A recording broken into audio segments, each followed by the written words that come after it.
अब ये देखिएगा, 11.5 साल के बाद सतगुरु रामपाल जी सतलोक आश्रम धनाना में आए हैं। अब भाई और बहनों, सबसे पहले अपने गुरुदेव भगवान से मुलाकात तो होनी चाहिए थी भक्तों की। सबसे पहले इस सतलोक आश्रम, इस कमेटी का जो दायित्व था वो ये था कि जिन भक्तों के दान धर्म के भरोसे हमने अन्नपूर्णा मुहिम चलाई है, जिन भक्तों के दान धर्म के भरोसे हमने ये सतलोक आश्रम खड़े कर दिए गए हैं, जिन भक्तों के दान धर्म के भरोसे आज इन कोऑर्डिनेटरों ने, गुरु जी के परिवार ने करोड़ों करोड़ों की कोठियां बना ली हैं, कई कई लाखों की गाड़ियां लेकर आ गए हैं। आज इनको राजनीति करने का मौका मिल रहा है, झूठा भाईचारा निभाने का मौका मिल रहा है भक्तों के दान धर्म से। तो इन लोगों की जिम्मेदारी तो यह बनती थी कि सबसे पहले हम अपने गुरु जी के दर्शन भक्तों को करवाएं, वो चाहे एमपी का हो, चाहे यूपी का हो, चाहे गुजरात का हो, चाहे उड़ीसा का हो। लेकिन इनकी बुद्धि पे काल बैठा हुआ है, भक्तों को ये महत्व देते नहीं, तवज्जो देते ही नहीं। भगत तो इनके लिए भेड़ बकरियां, भेड़ बकरियां। सबसे पहले उन लोगों को स्पेशल इनविटेशन देके बुलाया जा रहा है जो इनके परम दोस्त हैं, इनके परम मित्र हैं, जो लोग भक्ति और भगवान के निकट भी नहीं हैं, जो लोग सतगुरु रामपाल जी ने जो सत्संग किया था काफिर का अंग, जो सारे के सारे लोग काफिर की श्रेणी में हैं, ढेड़ की श्रेणी में हैं। काफिर यानी ढेड़, क्योंकि जो बीड़ी पीता है, सिगरेट पीता है, नशा करता है, शराब पीता है, मांस खाता है, भक्ति नहीं करता, आन उपासना करता है, उसको काफिर कहते हैं, उसको ढेड़ कहते हैं। तो सबसे पहले उन काफिरों को मिलाया जा रहा है, उन काफिरों को। वो काफिर चाहे कोई राजनीति में हो, चाहे कोई आम समाज का कोई प्रधान हो, कोई सरपंच हो, कोई भी हो, कोई अध्यक्ष हो, सबसे पहले उन काफिरों को सतगुरु रामपाल जी के पास स्पेशल न्योता देकर बुला बुला कर लाया जा रहा है। और सतगुरु रामपाल जी बिल्कुल भी खुश नहीं है। आप भाई और बहनों कितने भी वीडियो देख लीजिएगा, कोई गांव का प्रधान आ रहा है, कोई सरपंच आ रहा है, कोई एमएलए आ रहा है, कोई विधायक आ रहा है, कोई पत्रकार आ रहा है, सतगुरु रामपाल जी उनसे मिलकर, उनको आशीर्वाद देकर बिल्कुल भी प्रसन्न नहीं है। एक भी व्यक्ति के सतगुरु रामपाल जी सिर पर हाथ रख के आशीर्वाद नहीं दे रहे, केवल उनकी पीठ के ऊपर थपकी मार रहे हैं, केवल उनकी पीठ के ऊपर, मजबूरी में। और ऐसा क्यों है भाई और बहनों? उसकी बहुत सारी रीजन है। नो डाउट सतगुरु रामपाल जी पूर्ण ब्रह्म परमात्मा है, सारी सृष्टि के मालिक हैं। जाके अर्ध रूम पर शकल पसारा, जिनके आधे बाल के बराबर भी ये पूरी कायनात नहीं है। ये वो समरस शक्ति है, लेकिन जब ये लीला करता है तो ऐसी करता है, ये काल भी धोखा खा जाता है। फिर भक्तों की तो औकात ही क्या जो समझ जाएं। और काल के साथ परमेश्वर जी का एग्रीमेंट जब जोगजीत रूप में आए थे कि परमात्मा जबरदस्ती ना करना, जो आपके ज्ञान को माने, जो आपको माने, आपकी मर्यादाओं में रहे, परमेश्वर आप उनके ऊपर दया करना, उनकी बुद्धि खोलना, आप उनको भक्ति दान देना। और जो मेरे हैं, जो आपकी शरण में आकर भी जो आपके नहीं बन पाएंगे, आप उनको मेरे भोजन के लिए छोड़ देना, जबरदस्ती ना करना। तो ये स्थिति हो रही है वर्तमान में सतलोक आश्रमों में। समर्थ परमात्मा भी असमर्थता जाहिर कर रहा है। अनंत कोटि बाजी जहां हमने रचेल सकल ब्रह्मांड, और गरीबदास मैं क्या करूं ये काल करे जीव खंड। गरीबदास जी कह रहे हैं कि कबीर भगवान भी समर्थ होते हुए अपनी असमर्थता जाहिर कर देता है। एग्रीमेंट के अनुसार जब कोई भगत मर्यादा तोड़ देता है, वो समर्थ भी असमर्थ हो जाता है। दूसरी बात भाई और बहनों, संत न छोड़े संतता चाहे कोटिक मिलो असंत, और पतिव्रता चूके नहीं धर अंबर दसकंत। दूसरा कारण क्या है? चाहे आप किसी एमएलए को ले आओ, चाहे किसी अध्यक्ष को ले आओ, चाहे किसी सरपंच को ले आओ, चाहे किसी पत्रकार को ले आओ, चाहे किसी नाचने गाने वाले को ले आओ, ये परमपिता परमात्मा है, सबका जनक है, सबकी उत्पत्ति करने वाला है। हम सब इसी के बच्चे हैं, चाहे कोई उपदेशी है चाहे कोई अनुपदेशी है, सब इसी के बच्चे हैं। और ये परमात्मा तो सबको आशीर्वाद देता है। बहुत सारे भाई कह देते हैं कि भाई राजनेताओं को आशीर्वाद क्यों, ऐसा नहीं है। आज से 650 साल पहले जब यही सतगुरु रामपाल जी जब ये काशी के बनारस में कबीर नाम से आए हुए थे, तो सबसे बड़ा जो राजनीतिज्ञ था सिकंदर लोदी, देश का राजा, उससे बड़ा तो कोई राजनेता नहीं था। उस राजनेता ने कबीर जी के मुंह बोले गुरु की गर्दन काट दी। उसके बावजूद भी कबीर जी ने उनको आशीर्वाद दिया, उसके जलन का रोग ठीक किया। तो ये परमात्मा किसी में कोई भेदभाव नहीं करता है। जिसके जैसे भी कर्म होते हैं, फिर समय आने पर वैसा ही परिणाम वो पाता है। तो ठीक इसी प्रकार वर्तमान में चाहे गुरु का परिवार गुरु को मानुष मानकर, चाहे किसी राजनेता को ले आओ पकड़ के, चाहे किसी प्रधान को ले आओ पकड़ के, चाहे किसी मुखिया को ले आओ पकड़ के, ये परमात्मा सबको आशीर्वाद देगा, सबको आशीर्वाद देगा।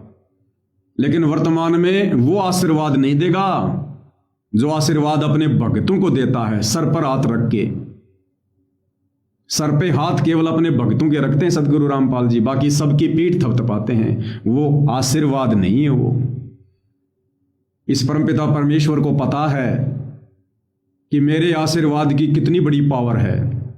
650 साल पहले एक भैंसे राम की पीठ पे थपकी मारी थी,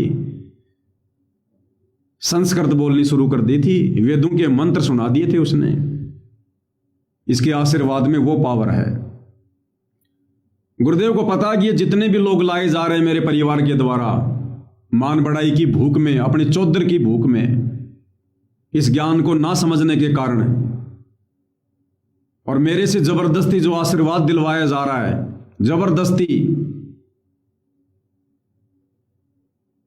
गुरुदेव भगवान को पता कि ये सारे के सारे विकारी हैं, कोई न कोई अवगुण इनके अंदर अवश्य है। और यदि गुरुदेव ने उनके शीश पर हाथ रखकर आशीर्वाद दिया तो वो तो चार्ज हो जाएंगे। चार्ज हो गए तो भक्ति क्यों करेंगे, फिर वो और ज्यादा विकार करेंगे। गुरु का आशीर्वाद मिल गया, बढ़िया उनका धंधा चलेगा। किसी का शराब का धंधा है, किसी का माफियागिरी का धंधा है, किसी का क्या धंधा है, कोई राजनीति में सक्रिय है, वो तो और ज्यादा राजनीति में सक्रिय हो जाएगा। और परमात्मा चाहते हैं सबको भक्ति पे लगाना, इसलिए परमेश्वर उनको वो आशीर्वाद नहीं दे रहे जिस आशीर्वाद से वो फले फूले। केवल फॉर्मेलिटी पूरी कर रहे हैं परमात्मा। वो तो समर्थ के हाथ में है। समर्थ चाहे सिर पे हाथ क्यों ना रख दे, अगर समर्थ ना चाहे तो वो आशीर्वाद कोई काम का नहीं, किसी काम का नहीं है। लेकिन यहां परमात्मा जानबूझकर उनकी पीठ पे हाथ रख रहे हैं जगत वालों के। हम सत्सेवक भाई बहनों को संकेत कर रहे हैं कि बच्चों मैं खुश नहीं हूं, इन लोगों के आने से मैं प्रसन्न नहीं हूं। आप देखते होंगे गुरुदेव भगवान कैसे मुंह फेर फेर के बातें करते हैं। बनावटी हंसी हंस रहे हैं गुरुदेव भगवान, बनावटी हंसी। जानबूझकर अपने परिवार को खुश करने के लिए गुरुदेव ने कहना पड़ता है, आइए सरपंच साहब आइए, अरे आइए पत्रकार महोदय आइए आइए आइए। अपने परिवार को खुश करने के लिए परमात्मा ने उनके गले से मिल मिल के और एक एक्टिंग करनी पड़ रही है, क्योंकि परिवार की इच्छा यही है। और इस भक्ति को जो व्यक्ति मन में जो भी इच्छा धार के जो करेगा, परमात्मा उसकी इच्छा अवश्य पूरी करता है, अवश्य पूरी करता है। तो गुरु के परिवार की, सतलोक आश्रम कमेटी की यही हार्दिक इच्छा है कि गुरुजी हम चाहे बन जाएं गधे, नो प्रॉब्लम, बस हमारा भाईचारा है ना वो खुश रहना चाहिए। इसलिए गुरुजी इनके भाईचारे को खुश कर रहे हैं, इनके भाईचारे को। अन्यथा भाइयों और बहनों विचार करो, ये वही परमात्मा है, दूसरा नहीं है। जिसने रामानंद जी को मुंह बोला गुरु बनाया था, वो तो एक जीव था, पंडित रामानंद। और पंडित रामानंद जी के आश्रम में एक बार राजस्थान के नागौर का राजा पीपा ठाकुर चला गया। बैंड बाजों के साथ में घोड़े गाड़े लेके, उस समय वही थे उनके व्हीकल। आज जैसे बड़ी बड़ी गाड़ियां हो गई, फॉर्च्यूनर हो गई, स्कॉर्पियो हो गई, उस समय राजा हाथी पे बैठ के जाता था, घोड़ों के साथ जाता था। तो पीपा हाथी वाथी लेके, घोड़े गाड़े लेके, बहुत सारे सैनिक लेकर गया पूरे साजबाज के साथ में रामानंद जी से मिलने के लिए, और संदेशा भिजवा दिया वहां आश्रम के गेट पर आकर कि कहो पंडित रामानंद जी को एक पीपा राजा उनसे मिलने आया है। जब ये संदेशा अंदर गया पंडित रामानंद जी के पास में, तो रामानंद जी ने क्या कहा कि कह दो भाई, हम किसी राजा वाजा से नहीं मिलते, हम किसी राजा वाजा से नहीं मिलते, अगर कोई दास है तो भले आ जाओ। उस पंडित रामानंद ने भी, जो एक जीव था, एक व्यक्ति था, उसने मना कर दिया कि राजाओं से हमारा क्या लेना देना, हम राजा वाजाओं से नहीं मिलते, हमारा क्या काम उन राजाओं से, हमारा कोई काम नहीं पड़ता उन राजाओं से, क्यों मिलेंगे हम राजाओं से, टाइम पास करना हमने, मैं कोई मनोरंजन की वस्तु जो राजा मेरे से मिलने आ रहा है, नहीं मिलते हम राजाओं से, कह दो उनको। सेवक ने जाकर संदेशा दे दिया। पीपा समझदार था, उसने देखा भाई देखो ये राजपणा तो यहां पर भी नुकसान दे रहा है। उसी समय पीपा जी ने जितने भी हाथी थे, घोड़े थे, कुछ तो बेच दिए, बाकी अपने सैनिकों को दे दिए और कहा भाई तुम जाओ भाई, इनको खाओ बेचो, खाना मतलब चाहे इनको बेचो, जो मर्जी करो इनको, तुम सब चले जाओ भाई। और फिर संदेशा भिजवाया आधीन होकर कि पंडित जी से कहियो कि पीपा दास मिलना चाहता है। तब रामानंद जी ने कहा कि भाई दास है तो बेशक आ जाओ, दास अगर है तो बेशक आ जाओ। फिर उसकी आश्रम में एंट्री हुई थी। और यहां क्या हो रहा है, ये कबीर देव भगवान, सारी सृष्टि का मालिक सतगुरु रामपाल जी, लेकिन लोग इनको पहचान नहीं रहे भाई और बहनों, ये कमेटी वाले पहचान नहीं रहे, गुरु का परिवार पहचान नहीं पा रहा, काल बैठा है बुद्धि पर। तो दास आज देख रहा था इन सतलोक आश्रम वालों के सोशल मीडिया पर, हरियाणा में जो बीजेपी का अध्यक्ष है, दास उसके नाम से परिचित नहीं है, कोई बामडोली है या कुछ ऐसा है, वो हरियाणा का बीजेपी का जो प्रदेश अध्यक्ष है वर्तमान में, उसकी फॉर्च्यूनर गाड़ियां सतलोक आश्रम के अंदर एंटर हो रही है, अंदर। अरे पार्किंग तो बाहर है ना, सतलोक आश्रम की पार्किंग तो बाहर है आश्रम से, लेकिन उस बीजेपी के अध्यक्ष की जो गाड़ियां हैं, उसका जो काफिला है, वो सतलोक आश्रम के अंदर आ रहा है बिना रोक टोक के। और सतगुरु रामपाल जी का बड़ा लड़का वीरेंद्र उसकी अगुवाई के लिए, उसकी मेजबानी के लिए जा रहा है। और जैसे वो बीजेपी का प्रदेश अध्यक्ष गाड़ी से नीचे उतरता है, सतगुरु रामपाल जी का बड़ा लड़का यूं झुक के उसका अभिनंदन करता है, झुक के, और फिर उसे ले जाया जाता है सतगुरु रामपाल जी के पास में। फिर उधर से सतगुरु रामपाल जी को आदेश दिया जाता है कि गुरुदेव बीजेपी के प्रदेश अध्यक्ष आए हैं, चलिए उनको दर्शन दीजिए। हरियाणा बीजेपी के प्रदेश अध्यक्ष मोहन लाल बड़ोली जी पहुंचे जगत गुरु तत्वदर्शी संत रामपाल जी महाराज के सतलोक आश्रम। यहां उन्होंने गुरु जी का आशीर्वाद लिया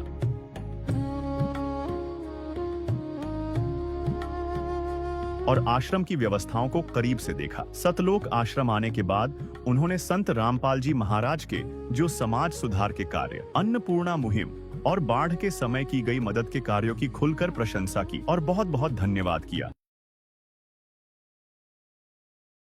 भाई और बहनों, परमात्मा ने हमें इतनी बार समझाया, इतनी बार बताया कि संतों को ऑर्डर नहीं दिया जाता, संतों को ऑर्डर नहीं दिया जाता है।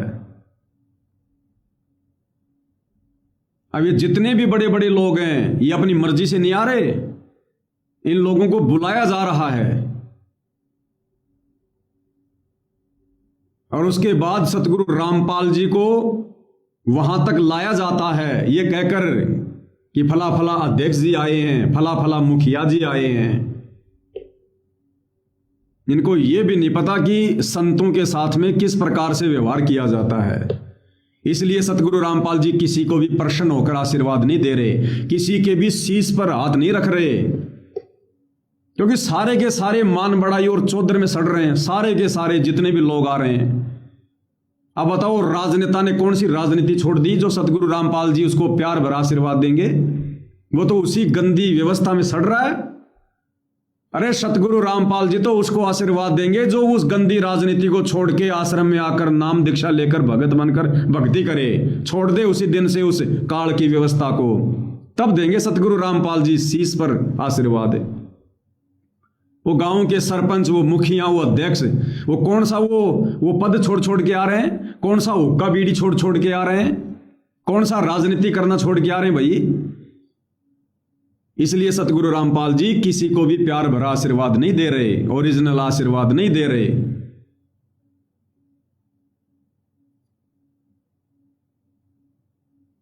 तो पीपा जब दास बन के गया तब रामानंद जी ने उसको सीने से लगाया कि भैया हम तो दासों के साथ हैं।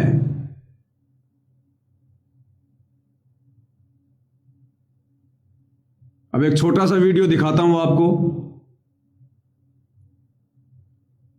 ये कोई बजरंग दल का कोई नेता है, मैं तो जानता नहीं कहां का है, कौन है, क्या है। ये बजरंग दल का नेता है, इसके साथ में इसके साथी हैं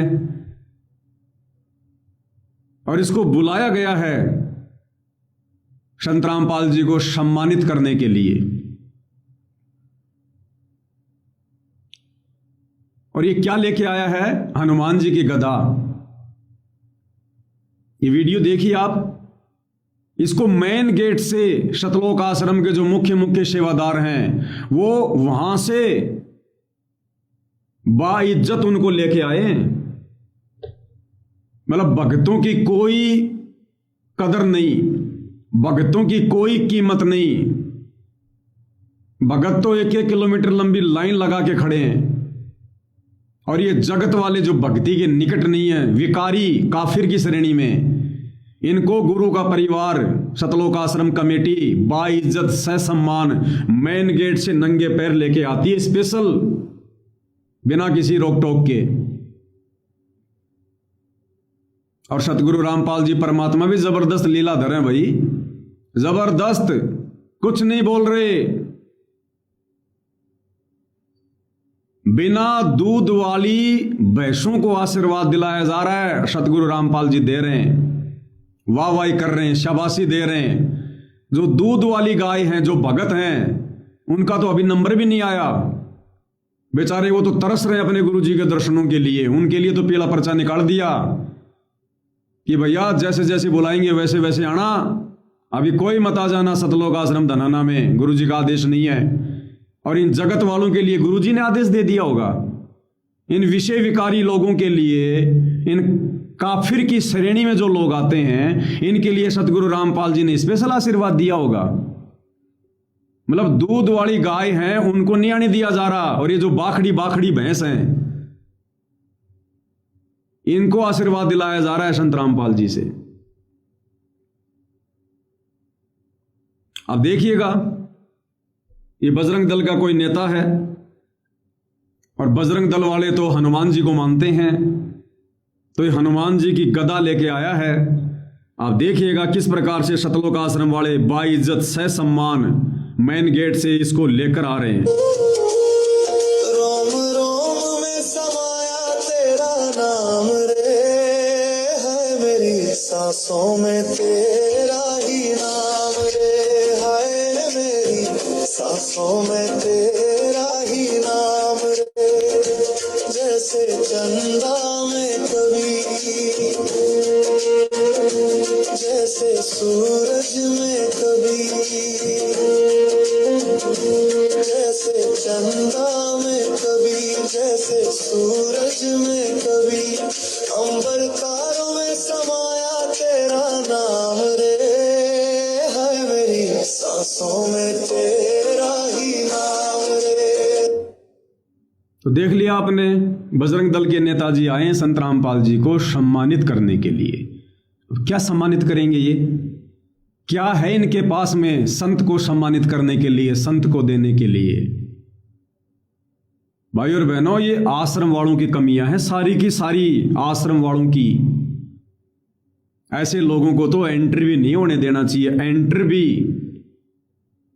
ये आश्रम वालों की जिम्मेदारी बनती है, सतलोक आश्रम कमेटी की जिम्मेदारी बनती है कि कौन व्यक्ति आ रहा है, क्या लेकर आ रहा है।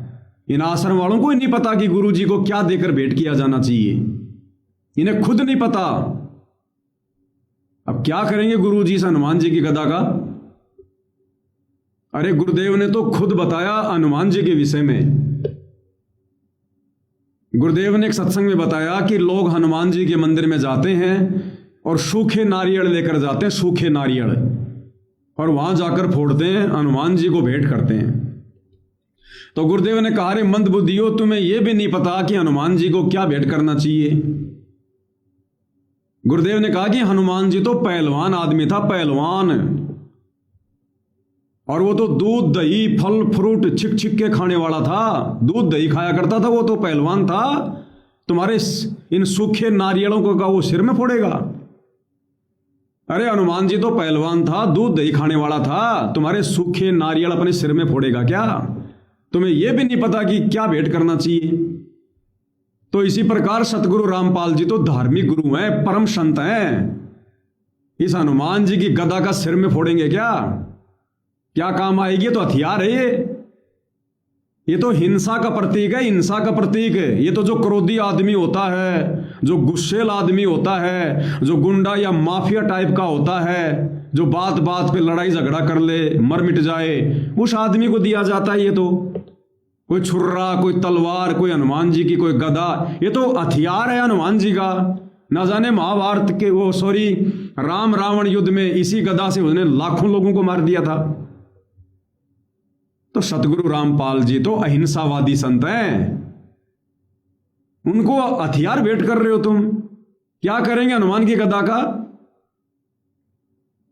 तो इन आश्रम कमेटी वालों को क्या इतनी भी नॉलेज नहीं है कि ये व्यक्ति हमारे गुरुदेव को क्या भेंट करने जा रहा है? अरे गुरुदेव ने क्या बताया नित्य नियम में? सतगुरु को क्या दीजिए, देने को कुछ नहीं, कि क्या दे सकते हैं उस परमपिता परमेश्वर जी को? वो तो भाव का भूखा है, श्रद्धा का भूखा है।